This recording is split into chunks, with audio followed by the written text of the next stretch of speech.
Hey dear students, welcome back to e-learning platform of GS College of Commerce, Wardha. I'm Assistant Professor Rajeshwari Sharma and this lecture is for the BCom 6th sem for subject Advanced Statistics. Here we are dealing with the problem of moving average method. So in last lecture I've told you what is the meaning of moving average method and how it's used to forecast the trend when the number of years are more, when the time period is longer. So in last lecture, we have seen how the 3-yearly moving average has been calculated from the given data. In this lecture, we are going to see how the 5-year moving averages have been calculated. So here we have been asked to calculate 5-yearly moving average. In problem, you might also be asked to draw a trend line. Here we have been asked to calculate only moving averages, but still we are going to draw a trend line as well. So first of all, we have been given the year and the number of students. Okay, so here we have been given 10 years and the number of students in the 10 years. So with this information, we have to calculate 5-yearly moving average. Okay, and the first step towards calculation of 5-yearly moving average is to calculate the total of the students in every 5 years. So what are the first 5 years?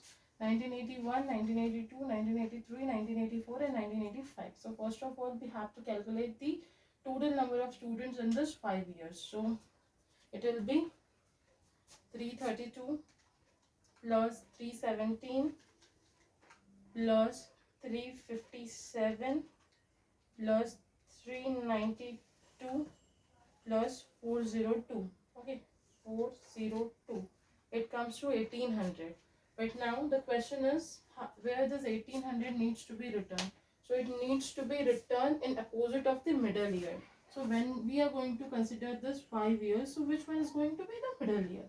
1983 would be middle year, and that is why 1800 would be written opposite to this 1983. Okay, so here it's 1800. After that, we have to draw first year and calculate moving average for next 5 years beginning from second year.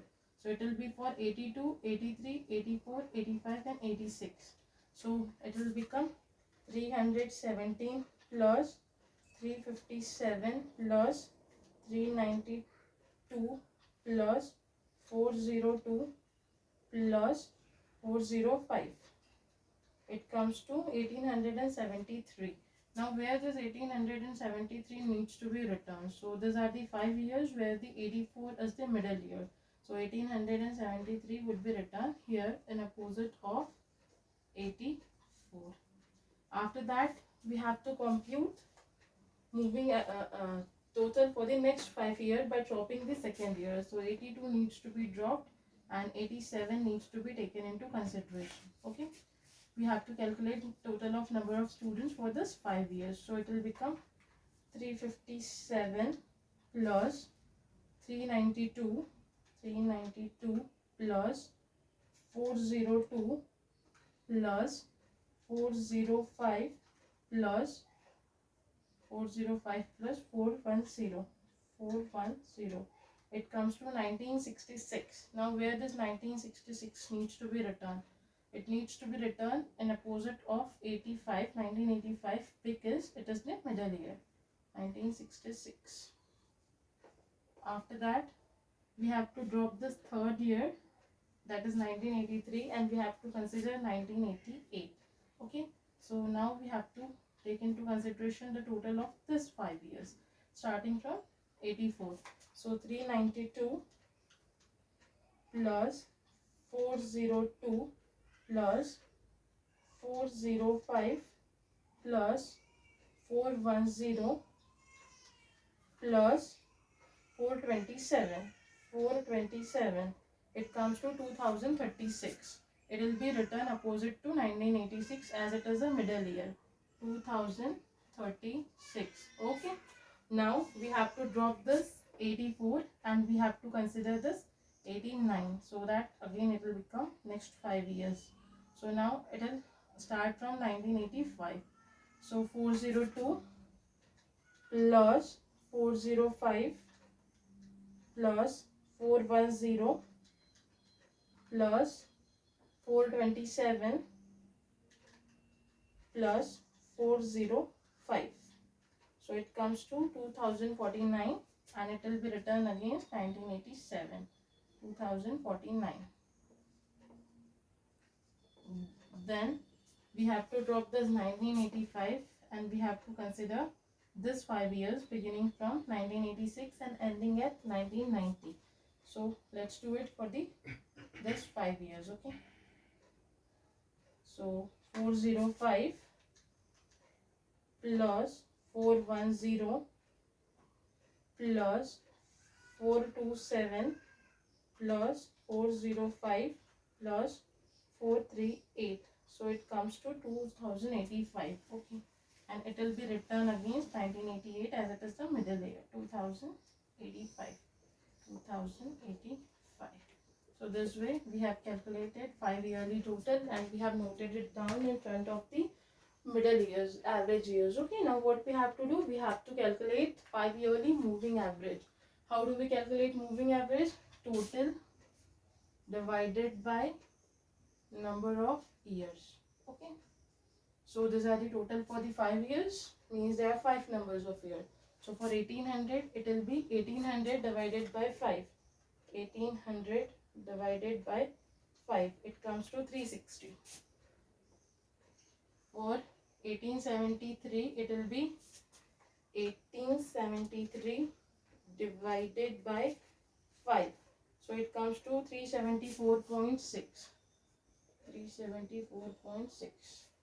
For 1966 it will be 1966 divided by 5, so it comes to 393.2. 393.2. For 2036 it will be 2036 divided by 5, which comes to 407.2. After that, for 2049 it will be 2049 divided by 5, it comes to 409.8. 409.8. And 2085, for 2085 it will become 2085 divided by 5, so it will come to 417. So this way we have calculated moving average for the 5 years, 5 yearly moving average for the whole data. Now we have to draw a trend line, okay, whereby we have to plot these values on a graph. So this is the x-axis, okay, and this is the y-axis. This x-axis represents the years, okay. This x-axis represents the years and this y-axis represents the number of students. Here it is years and it is number of students, okay. So number of students means moving average of number of students. So years 1981, beginning from 1981 up to 1990, 81, 82, 83, 84, 85, 86, 87, 88, 89, 1990. Okay, that's where we have plotted the years. Now we have to plot the moving average of the students. So it's beginning with 360. Okay, so we are going to begin with 360 and we are going to keep the gap of the 10 numbers. So it will be 360, 370, 380, 390, 400, 410, 420. Okay, this way we have plotted the moving average for the number of students. Now what we are going to do, we are going to plot a graph by taking into consideration year and the moving average. So for 82 it is 360, 1982 360. For 83 it is 374.6. So 374.6 will exist somewhere between 370 and 380. So here it is 374.6. After that for 84 it is, we have done for 82 and 83.